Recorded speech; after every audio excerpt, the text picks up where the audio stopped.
Hello everyone. In SQL हम लोगों ने कुछ क्वेरीज पढ़ी थी जिसमें हम लोगों ने यूज़ किया डेटाबेस को, शो किया डेटाबेस को, डेटाबेस बनाया, टेबल क्रिएट की, टेबल के अंदर डेटा क्रिएट किया। ठीक है, इसके बाद जो हमारा नेक्स्ट टॉपिक आता है वो है SQL select statement. Select SQL का एक मोस्ट कॉमन स्टेटमेंट है जो कि किसी भी डेटा को डिस्प्ले करने का काम करता है टेबल के रिगार्डिंग। ठीक है, देखो the most commonly used SQL commands in select is select. SQL में सेलेक्ट स्टेटमेंट का की क्वेरी डेटाबेस में जो टेबल के अंदर डेटा है उसे रिट्राइव करने का काम करवाती है।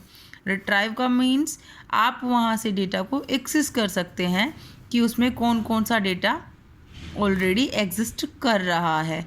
जैसे अपन बोलते हैं ना कि आपने कोई फाइल बनाई और उस फाइल को आप देखना चाहते हो तो आप क्या करते हो, ओपन करके देख लेते हो उस फाइल को। ठीक है, तो सेम एज इट इज़ अगर आपने कोई टेबल बनाई है तो उस टेबल में आपने कौन कौन सी वैल्यू स्टोर की है तो ये आप कैसे देखोगे, जब वो आपके सामने टेबल रिप्रेजेंट होगी तभी तो देखोगे। ठीक है, तो वही सेम मेन काम किस में होता है, एसक्यूएल के सेलेक्ट स्टेटमेंट में। अब देखो कि एसक्यूएल का जो सेलेक्ट स्टेटमेंट है वो क्या काम करता है। Have a look. सपोज करो कि हमने ये वाली टेबल बनाई, ऊपर कंपनी नाम से टेबल बनाई। ठीक है, तो अगर हम लोगों को ये कंपनी नाम की टेबल बनानी है तो हम अगर इसको बनाएंगे तो क्या करेंगे, क्रिएट टेबल कंपनी और उसके अंदर फिर ब्रैकेट स्टार्ट करके हम उसके फील्ड्स डाल देंगे। ईएमपी कोड इंट में डाल देंगे, ईएमपी नेम कैर में डाल देंगे। ठीक है, ये सभी हम लोगों ने टेबल क्रिएट कर दी। उसके बाद क्रिएट करने के बाद इसमें जो जितनी भी रॉज और कॉलम्स हैं उन सभी में हम डेटा की वैल्यू इनपुट करा लेंगे, मतलब इंसर्ट करा लेंगे। अब आफ्टर दैट हम ये चाहते हैं कि ये वाली टेबल डिस्प्ले हो। देखो यहाँ पर क्वेरी देखो, अगर हम लोगों ने कोई टेबल बनाई है तो उसके लिए हम क्या करेंगे, क्रिएट टेबल वाली कमांड लिख लेंगे, क्रिएट टेबल और कंपनी। ठीक है, उसके बाद हम कौन सी करेंगे, इंसर्ट वाली करेंगे, इंसर्ट इनटू, और उसके बाद टेबल का नाम हमने लिखा कंपनी, है ना। और ऐसे हमारा क्या चलेगा, टेबल इंसर्ट होती चली जाएगी। ठीक है, अब उसके बाद एक मैंने आपको क्वेरी बताई थी जिसमें मैंने बताया था DESC और टेबल का नाम। तो इससे क्या होता है, इस कमांड से होता है कि डिस्क्राइब करता है वो टेबल को, है ना।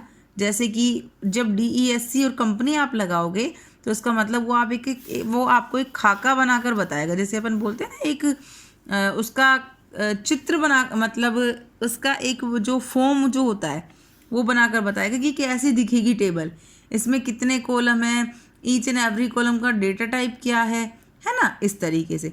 लेकिन सोचो कि हमने ये टेबल बना भी ली और इस टेबल के अंदर हम लोगों ने वैल्यूज़ भी इंसर्ट करा ली।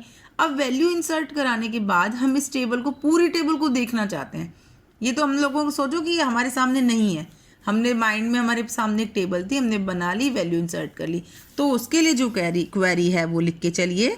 क्वेरी है सेलेक्ट स्टार फ्रॉम, और यहाँ लिखेंगे हम टेबल का नाम, जो कि हमारी टेबल क्या है, कंपनी। आई बात समझ में। तो इससे क्या होगा, स्टार लगाने का मतलब समझो, स्टार लगाने का मतलब इसमें जितना भी डेटा स्टोर्ड है, ईच एंड एवरी डेटा क्या हो जाए, हमें डिस्प्ले हो जाए। एक तो बात हुई ये जिसमें कि हम लोग किसी टेबल का कंप्लीट डेटा डिस्प्ले करना चाहते हैं। एक बात हो गई दूसरी कि अगर हम लोग कोई एक स्पेसिफिक कॉलम देखना चाहते हैं तो देखो यहाँ पर, अगर हम लोग सारा कंप्लीट कॉलम देखना चाहते हैं तो select star from table name, जैसे कि मैंने किया सेलेक्ट स्टार फ्रॉम कंपनी डाल दिया, है ना। तो ये क्या होगा, ये पूरी टेबल आपके सामने रिप्रेजेंट हो गई रिप्रेजेंट। अब आप सोचो कि आपको ऐसे नहीं करना, आपको तो पूरी टेबल ना देखकर स्पेसिफिक कोई कॉलम देखना है। ठीक है, तो आप स्पेसिफिक कॉलम देखेंगे तो क्या करेंगे, तो देखो हम लोग ऐसे करेंगे, सेलेक्टिंग अ स्पेसिफिक कॉलम, कोई एक स्पेसिफिक कॉलम देखने के लिए, जैसे अपनी ये वाली टेबल थी, इसमें हम लोग चाहते हैं कि सिर्फ इस पूरी टेबल में से एम्प्लॉय का डिपार्टमेंट नंबर और एम्प्लॉय की सैलरी रिप्रेजेंट हो। तो उसने क्या किया, सिर्फ ये दो कॉलम का नाम ही लिखा, उसने लिखा select EMP salary comma EMP department number और फ्रॉम टेबल का नाम तो उसे लिखना ही था। टेबल कौन सी है हमारी? कंपनी।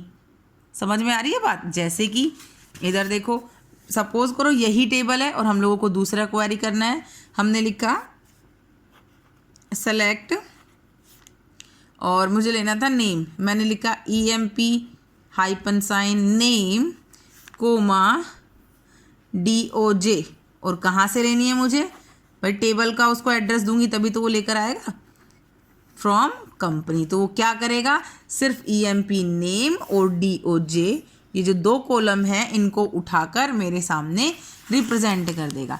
जैसे कि इस क्वेरी में उसने एम्प्लॉय की सैलरी और एम्प्लॉय का डिपार्टमेंट नंबर पूछा है कंपनी में से, तो इसने पूरी टेबल रिप्रेजेंट ना करके सिर्फ एम्प्लॉय का डिपार्टमेंट नंबर और एम्प्लॉय की सैलरी दोनों कॉलम उठाकर यहाँ पर रिप्रेजेंट कर दिए। आ गई बात समझ में आपको? तो इसमें क्या हो गई, हमारी 2 क्वेरी बन गई।